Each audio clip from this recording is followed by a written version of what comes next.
Welcome to this house where history unfolded. I'm your host. Today we set out to explore stories of struggle and strength from Black lives in America. Our first stop is New Orleans, Louisiana. Standing before me is the cabin where Homer Plessy was born in 1862. During slavery, my great-great-grandfather was born into a wealthy Creole family in New Orleans. Despite being the son of a white father and a black mother, he was considered black by law. During slavery, the laws of Louisiana declared anyone of color, regardless of their degree of African ancestry, to be a person of color, which meant that people like my ancestor were enslaved. After slavery ended, these same laws continued to oppress former enslaved people and their descendants. This included Homer's own father, who was denied his freedom until he was over 70 years old. But even after he gained his freedom, he still faced discrimination. The stubbornness of these laws fueled the determination in Homer's heart to fight for equality. As an adult, he joined the newly formed Equal Rights Association, and in 1892 became one of the founding members of the National Association for the Advancement of Colored People, or NAACP. 5 years later, he was part of a group of activists planning a protest against segregated streetcars in New Orleans. The plan involved riding a streetcar that was separated for whites only. Homer was selected as the man to test the new law because he looked white. But while on the ride, a white police officer demanded that Homer move to the separate car. He refused. And when the officer touched him, Homer resisted, which resulted in him being arrested. This case went all the way to the Supreme Court. The unanimous decision was that racial segregation was indeed legal. This was the devastating outcome of the case. But it wasn't the end for Homer. He continued to fight for civil rights, becoming the executive secretary of the NAACP. It was a position he would hold for 34 years. Under his leadership, the organization grew from a small regional group to a national force fighting against racial prejudice through the courts. His work helped pave the way for future generations to come. Thank you for listening. To learn more about the NAACP, visit our website. To continue the conversation about Homer Plessy, follow us on social media and use the hashtag provided. Next, we head to Mount Holly, New Jersey, to stand outside the house where activist and writer James Baldwin lived with his family. Between 1933 and 1943, growing up in poverty, Baldwin moved from the South to New York City with his family at age 14, while living in Mount Holly. He attended night school to earn his high school equivalency degree, and then went on to study at the New School in Manhattan. He had dreams of becoming a writer, but his path was not easy. At 19, he had a nervous breakdown and spent some time in a psychiatric hospital, but soon after he began writing prolifically. One of his first novels, Go Tell It on the Mountain, was semi-autobiographical and dealt with the struggles of growing up black in America. During his lifetime, Baldwin published 8 novels, 5 plays, several essays, and countless articles. Baldwin used his talent to shine a light on the harsh realities of racism and homophobia.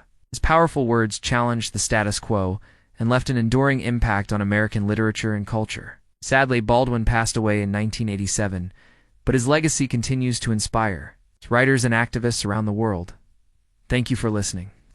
To learn more about James Baldwin, visit our website. To continue the conversation about James Baldwin, follow us on social media and use the hashtag provided. Now we travel to Atlanta, Georgia to explore the home of the Sweet Auburn Curb Market. This iconic building was once the center of black business and culture in Atlanta. But the road to its creation was long and difficult. In the early 1900s, Atlanta was undergoing rapid growth. The black Atlantans were excluded from many economic opportunities because of the color of their skin. This led to the development of Sweet Auburn, an area just east of downtown Atlanta. It became a hub for black entrepreneurship, housing shops, restaurants, and other businesses owned by black people. In 1919, a fire destroyed much of downtown Atlanta and forced many businesses to relocate. Many black business owners found themselves without a place to sell their goods. So they came together and created the Sweet Auburn Curb Market, named after the street on which it was located. The market opened in 1921 with 24 vendors and quickly became a hub of the community. For decades, it thrived, providing jobs and economic opportunities for black Atlantans during a time when they were denied those things elsewhere. But in the 1970s, Market began to decline as shopping patterns changed and new shopping centers were built. By the late 1980s, the market was on the verge of closing.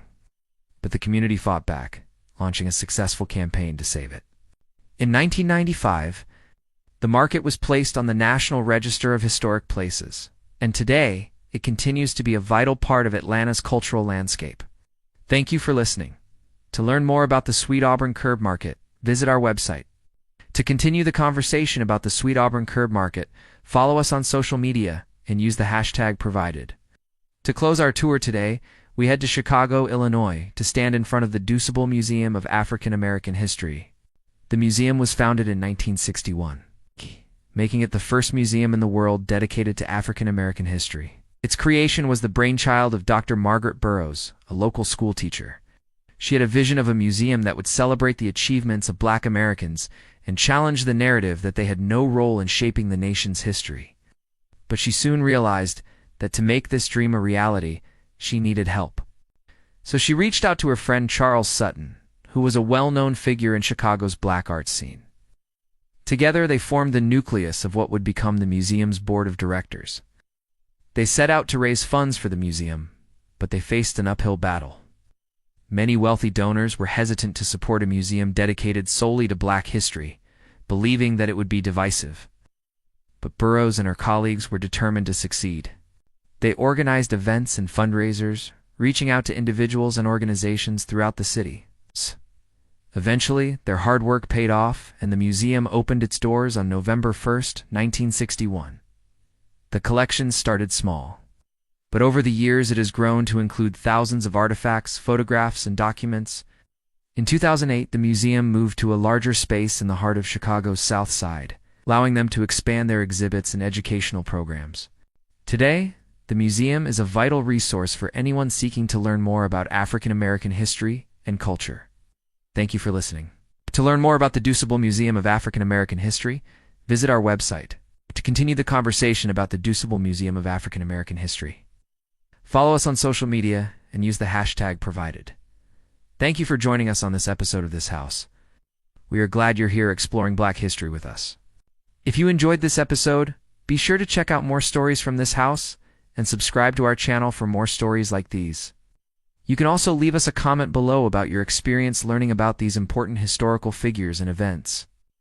We value your feedback and look forward to bringing you more engaging content in the future.